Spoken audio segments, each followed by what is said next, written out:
आप सभी का अपने यूट्यूब चैनल सार्थक अकेडमी में। आज मैं फिर बात करूंगा प्राचीन भारत के मगध साम्राज्य टॉपिक के बारे में। इससे पहले वाले वीडियो में जो है हम लोगों ने प्राचीन भारत के एक महत्वपूर्ण टॉपिक जो है हड़प्पा वंश के बारे में पढ़ा था। और आज की इस वीडियो में जो है हम लोग शिशुनाग वंश और बात करेंगे नंद वंश के बारे में।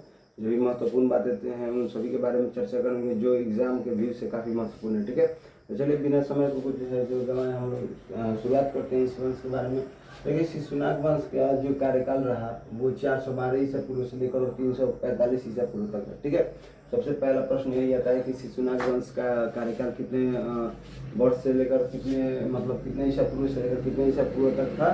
तो 412 से 345 ईसा पूर्व तक। ठीक है, शिशुनाग वंश की स्थापना जो है उसने शिशुनाग नहीं की थी।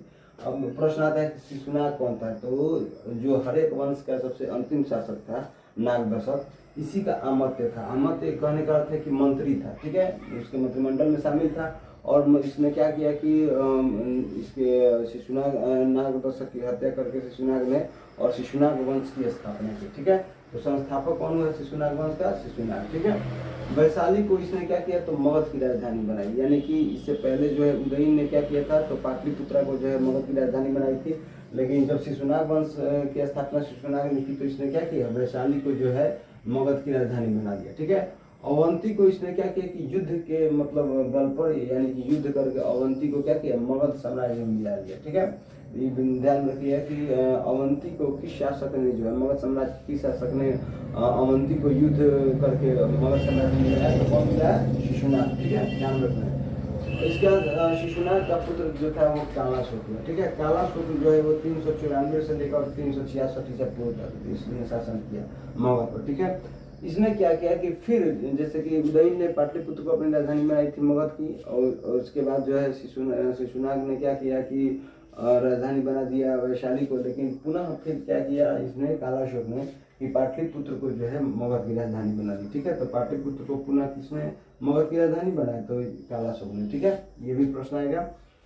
द्वितीय बौद्ध संगति जो है द्वितीय बौद्ध संगति का आयोजन भी किसके कार्यकाल में हुआ था तो ये कालाशोक के कार्यकाल के दौरान ही द्वितीय बौद्ध संगति की आयोजन हुई। ठीक है, उसके बाद देखिए इस वंश का अंतिम शासक। अब इस वंश की धीरे धीरे जो है शक्ति कमजोर होती गई और इस वंश का अंतिम शासक जो है आता है कौन? नंदीवर्धन।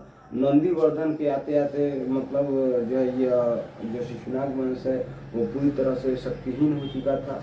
और इसके बाद फिर एक नए वंश की स्थापना होती है जिसका नाम क्या है? नंद वंश। ठीक है, तो नंद वंश का संस्थापक जो था वो कौन था तो महापद्मानंद। ठीक है, एक बार फिर से सुनेंगे, नंद वंश का संस्थापक महापद्मानंद, जिसने क्या किया कि कलिंग पर विजय प्राप्त की। ठीक है, तो प्रश्न आता है कि कलिंग पर विजय किसने प्राप्त की थी तो महापद्मानंद ने, यानी कि कलिंग पर आक्रमण करके इसने विजय प्राप्त की। और एक ये भी महत्वपूर्ण प्रश्न आता है कि इसने नहरों की जो है नहर के क्षेत्र में काम किया था कलिंग में। ठीक है, और इसने एक जीव की मूर्ति उसके जीत के प्रतीक में जीव की मूर्ति वहां से ले आया था। इसने क्या किया था तो एक रात की उपाधि धारण की थी। तो प्रश्न आएगा कि महापद्मानंद ने जो है किस चीज की उपाधि धारण की थी तो एक रात की। ठीक है, इसका जो है उसके बाद तो इसका पुत्र हुआ धनानंद। धनानंद जो है वो मगध का शासक बना, काफी पावरफुल शासक है। लेकिन इसकी जो नीति थी राज्य चलाने की वो इतनी गलत थी कि जो है शासक जो भी जनता थी त्रस्त थी इसके नीतियों से, जिससे कि तंग आकर जो है जनता ने विरोध भी करती थी। लेकिन मजबूत शासक होने की वजह से जो है कोई इसके समक्ष आता नहीं था। लेकिन इसी के कार्यकाल के दौरान जो है सिकंदर ने आक्रमण कर दिया मगध पर। ठीक है, उस समय जो है इन भारत पर जब आक्रमण किया तो इसने इसके जो दरबार में कौटिल्य नामक व्यक्तित्व रहते थे जिन्हें विष्णुगुप्त और चाणक्य के नाम से भी जाना जाता है।